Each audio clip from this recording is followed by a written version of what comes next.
تأهل ريال مدريد إلى نهائي كأس السوبر الإسباني المثير لعام 2023 وبفوزه على فالنسيا بركلات الترجيح بعد انتهاء الوقتين الأصلي والإضافي بينهما بالتعادل الإيجابي 1-1. وقبل نهاية شوط المباراة الأول حصل النجم الفرنسي كريم بنزيما قائد الريال على ضربة جزاء إثر عرقلة أثناء الانفراد بمرمى حارس فالنسيا، وتقدم كريم بنزيما بثبات لتنفيذ ضربة الجزاء وسدد الكرة على يسار حارس فالنسيا منحا فريقه هدف التقدم في الدقيقة 39. واحتاج فالنسيا 20 ثانية فقط بعد انطلاق الشوط الثاني ليدرك هدف التعادل، وبات كل محاولات الفريقين بالفشل خاصة الراد الملكي خلال الشوطين الثالث والرابع الإضافي قبل الاحتكام إلى ركلات الترجيح. وابتسمت ركلات الترجيح للفريق الملكي بعد الفوز بنتيجة 4-3، ومن المقرر أن يتحدد الطرف الثاني في نهائي كأس السوبر الإسباني يوم الخميس غدا بالمباراة التي تجمع الغريم برشلونة وريال بيتيس، ويقام نهائي كأس ملك إسبانيا يوم الأحد المقبل على استاد الملك فهد الدولي، وقد نشهد كلاسيكو في نهائي تاريخي لمدريد إن شاء الله.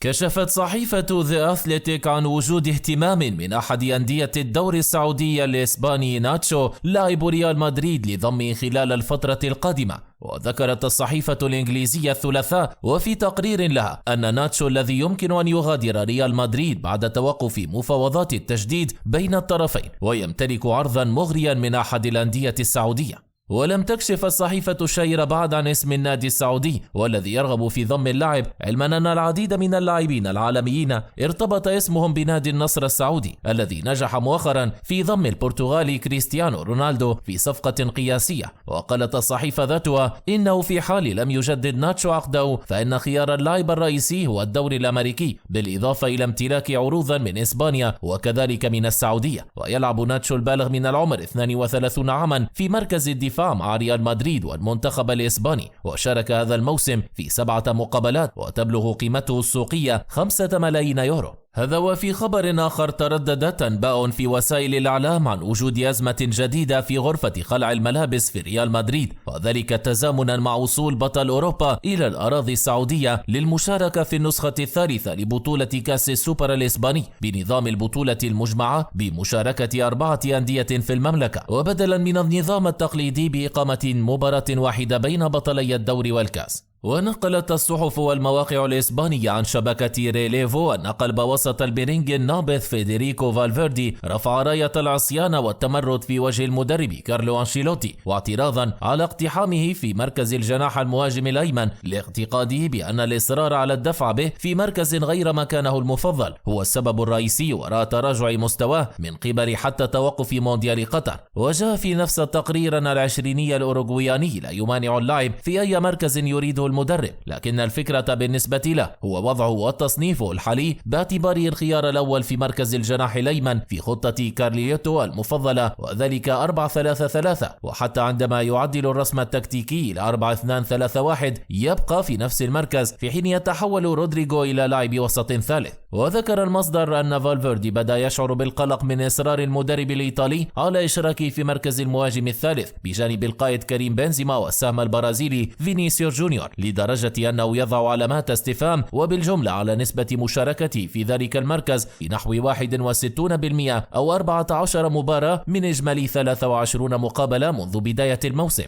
وهو ما أثر بشكل سلبي على مستواه مقارنة بالفترة الماضية التي خاضها في مركزه المفضل كلاعب وسط وب3 ريات، ولا يتوقف عن الضغط على الخصوم ولا انطلاقاته المفاجئة وتصويباته الصاروخية من على حدود مربع العمليات. وارجعت الشبكة سبب تمسك أنشيلوتي بالاعتماد على الشاب اللاتيني في مركز الجناح المهاجم، وأولا لاستحالة الدفع به في وسط الملعب وفي ظل الحالة الفنية والبدنية التي يبدو عليها الثنائي المخضرم لوكا مودريتش وتوني كروس، ومعه مع الفرنسي المتألق من مباراة لأخرى تشاوميني، وثانيا لتجنب الحرج والانتقادات وبإجلاس لاعب بقيمة وطاقة فالفيردي على مقاعد البدلاء، وفضلا عن الاستفادة من تواجده دوما بالقرب من منطقة الجزاء ولإطلاق تسديداته المباغتة للحارس. وفي الختام وصف موقف فالفيردي بالأزمة الجديدة لأنشيلوتي ومشروعه نظرا لعدم اقتناع اللاعب بدوره الجديد ورغبته الملحة في العودة إلى مكانه المفضل وكلاعب وسط مهاجم من عمق الملعب وأقرب إلى صانع الألعاب في الأساليب الحديثة، ما سيضاعف صداع المدرب في رحلة الدفاع عن اللقب وللمرة الثالثة على التوالي بالتنظيم السعودي، ولا سيما بعد ضربة الاثنين المزدوجة بتعرض الثنائي ديفيد ألابا وتشاوميني للإصابة ضمن توابع الهزيمة